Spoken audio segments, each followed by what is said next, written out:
Le Real Madrid s'impose 2 buts à 0 face à Séville. On va débriefer ce match de Liga dans cette vidéo. Salut à tous les gars, c'est Asialo. Aujourd'hui, on se retrouve pour une nouvelle vidéo. J'espère que vous allez tous très bien. J'espère que vous avez pris du plaisir devant ce match parce que moi, je vous le dis, ça n'a pas été forcément le cas. Bon, après, on connaît le contexte, hein, un match de fin de saison. Les deux équipes n'avaient, si je me trompe pas, hein, j'ai même pas pensé à regarder pour Séville, mais il me semble que les deux équipes n'avaient plus rien à jouer. T'as affronté une équipe de Séville qui, honnêtement, catastrophique. Franchement, aujourd'hui, franchement, il y a tout qui était catastrophique. Côté Séville, dans le sens où il y avait toute cette histoire là autour des supporters qui ont fait grève dans les tribunes. Où ça a chanté, bref, côté Séville, tu sens que le club, c'est très compliqué. Ça a chanté pour la démission du président, ça a sifflé des joueurs, etc. Donc déjà, le contexte du match était pas ouf. En plus de ça, t'as les 2 cartons rouges. Donc c'était vraiment un match qui ressemblait plus à un match amical en réalité qu'un vrai match de Liga. Après, comme je viens de l'expliquer, c'est quelque chose de compréhensible. Et honnêtement, franchement, on va le voir juste après, mais j'ai pas grand chose à dire en termes d'analyse tactique, etc. Parce que pour moi, il n'y a rien à analyser. En fait, des deux côtés, tu as eu deux équipes qui étaient en vacances, qui n'avaient pas des effectifs fournis. En plus de ça, tu as une équipe qui a joué quand même quasiment une mi-temps entière à 9 et quasiment tout le match à 10. Donc, ouais, pour moi, sur ce match, il n'y a pas grand-chose à analyser, il n'y a pas grand-chose à retenir.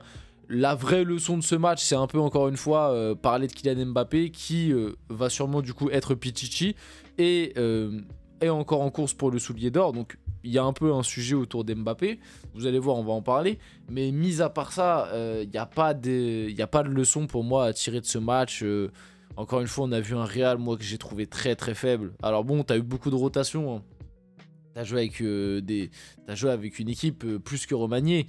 Mais voilà, bon, après, c'est la fin d'Ancelotti. Donc, c'est pas maintenant qu'on va lui demander ça. Mais t'as aucun, tu sens que t'as aucun système, t'as rien de travaillé, c'est vraiment la foire. Mais vraiment, je vous parle sérieusement, quand je vois cette équipe du Real là, encore plus dans cette fin de saison, qui a plus rien à jouer, etc. Je vois vraiment, pour moi, je vous jure, je vois une équipe de je sais pas, de district, de régional. Je te parle en termes d'idées de jeu, etc. C'est la mort du foot, quoi. C'est-à-dire, mais vraiment, hein, je pense qu'avec Xabi Alonso, ça a beaucoup bougé. Même si, comme je vous l'ai expliqué, moi j'ai toujours des petits doutes par rapport à l'arrivée de Xabi Alonso, parce que peut-être qu'avec cet effectif-là, même s'il va être renforcé, il va y avoir l'arrivée d'Huysen, il va y avoir le retour de certaines blessures qui vont faire du bien, il va y avoir aussi l'arrivée sûrement de Carreras et peut-être aussi l'arrivée d'autres. Donc ça va faire l'arrivée de Trent aussi, j'ai oublié. Donc ça va faire du bien à cet effectif qui en a cruellement besoin.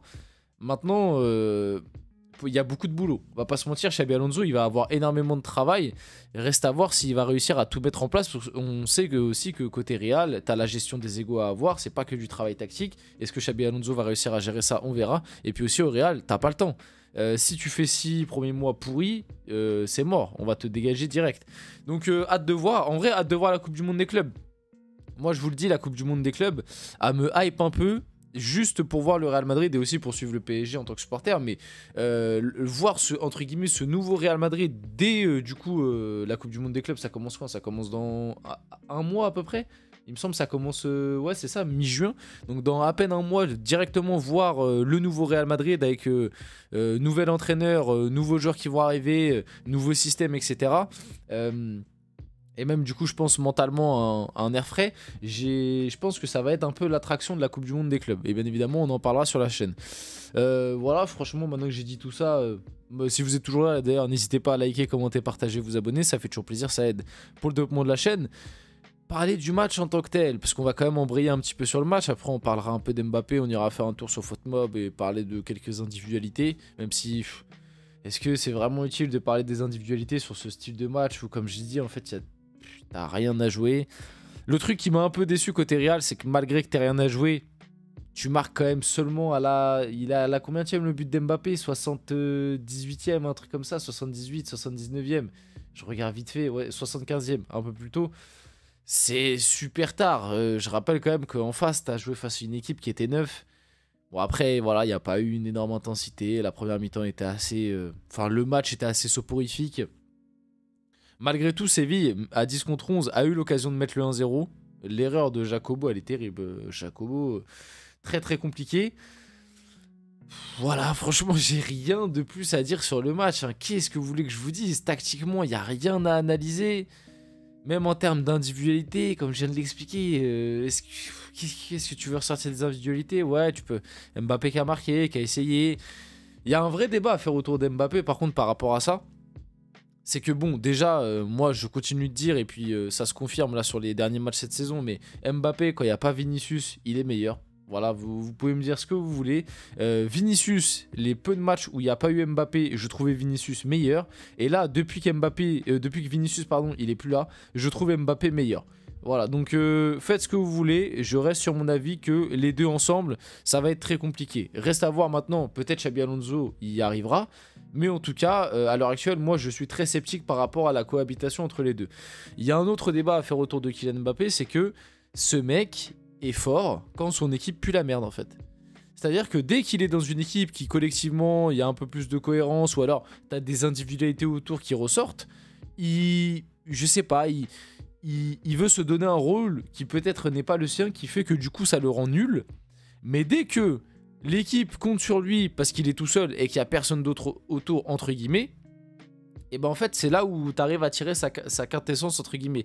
Le problème, c'est que on l'a vu surtout du côté du PSG, dès que le PSG a essayé de partir sur le tout pour Kiki, et bah ça a très vite entre guillemets parti en couille, parce que dans les gros matchs, Mbappé, en tout cas avec le PSG, parce qu'avec l'équipe de France par exemple en 2018 il a quand même été là, et même globalement en 2022, mais dans les gros matchs avec le PSG, tu vois, il a toujours manqué un truc. Alors est-ce qu'il arrivera à passer ce step avec le Real Madrid? Cette saison en tout cas il l'a pas fait, parce que je le dis, je le répète, Mbappé au final sa saison elle se termine sur une très bonne note, et comme je vous l'ai toujours dit, parce que on me catégorise d'anti-Mbappé, mais au final sur sa saison je lui ai quand même mis 6,5 sur 10.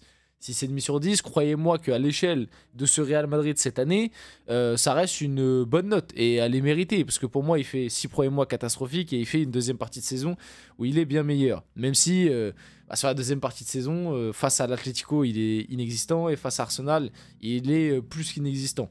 Donc c'est des gros points noirs, le fait que t'es au Real Madrid, et ok, le collectif autour, tout ça, on connaît, mais t'es au Real Madrid, t'es en Ligue des Champions, t'as été inexistant sur la campagne, quoi. T'as quasi pas impacté, quoi. T'as été bon un peu contre l'Atalanta et contre, c'était qui d'autre? L'Atalanta et City, où il met triplé en barrage. Mais bon, à part ça, c'est tout, quoi. Et c'est assez faible pour l'échelle du Real. Donc ouais, il y a un vrai truc à se mettre autour d'Mbappé, quoi. C'est-à-dire que à Mbappé, j'ai un peu la sensation qu'il est fort déjà quand il est tout seul. Tu vois, il aime bien être un peu le centre du truc. Et qu'il est un peu fort avec les faibles et faible avec les forts. C'est un peu le truc qui se dégage, j'ai l'impression, en tout cas, sur cette saison, et même, j'ai envie de dire, sur les quelques dernières saisons. Donc, reste à voir sous Xabi Alonso. En vrai, comme j'ai dit, j'ai hâte de voir par rapport à la Coupe du Monde des clubs, etc. Ça va vraiment être l'attraction de voir un peu ce que donne ce Real Madrid. Donc bon, j'en ai parlé, hein, les 2 cartons rouges. Franchement, sur les 2 rouges, est-ce qu'il y a vraiment débat polémique? Je pense pas. Le deuxième, en tout cas, il n'y a rien à dire. Le premier de Badé, bon, il tire quand même grossièrement le maillot. C'est très très mal défendu. Et la faute est grossière quand même, donc c'est pas choquant. C'est pas, ouais, les 2 rouges sont globalement mérités. Donc Mbappé, Bellingham sont buteurs. Donc voilà la domination du Real. Tu finis avec 2 de XG. Séville finit avec 0,51 avec une grosse occasion, comme je vous l'ai dit. Jacobo a failli leur donner un but, hein. On va pas se mentir, et Jacobo, ça a été encore une fois très très compliqué. Donc voilà, au niveau individualité, globalement tous les joueurs du Real Madrid sont dans le vert, parce qu'ils ont eu la possession, ils ont eu quasiment la balle tout le match, même si au final en termes de stade de possession ils sont à combien? 63%, ce qui est pas non plus exceptionnel, mais voilà. Franchement, je sais même pas quoi dire exactement sur les individualités, parce que comme je vous ai dit, le match était tellement morose, etc. que franchement, limite, j'ai envie de dire, la rentrée de Victor Muñoz, j'ai kiffé. J'ai kiffé, pourquoi? Parce que il a ramené du dynamisme, et c'est une petite pile électrique, et je sais pas, j'ai aimé au moins. Tu vois, visuellement, je trouve il a apporté un truc au match, tu vois, où il y a eu du volume, je sais pas, alors là, petit aparté, mais il me fait penser un peu à Valverde. Alors pas dans le style, mais je te parle dans le style de course. Tu sais, il dégaine vite une petite pelle électrique, ou alors un peu à Fran Garcia aussi. Mais bref, j'ai bien aimé juste ça par rapport au fait qu'au moins lui, il a envoyé un peu de volume, ce qui n'était pas le cas de tous les joueurs du Real. Sinon, après, Hendrick, compliqué en vrai. Modric a fait un bon match.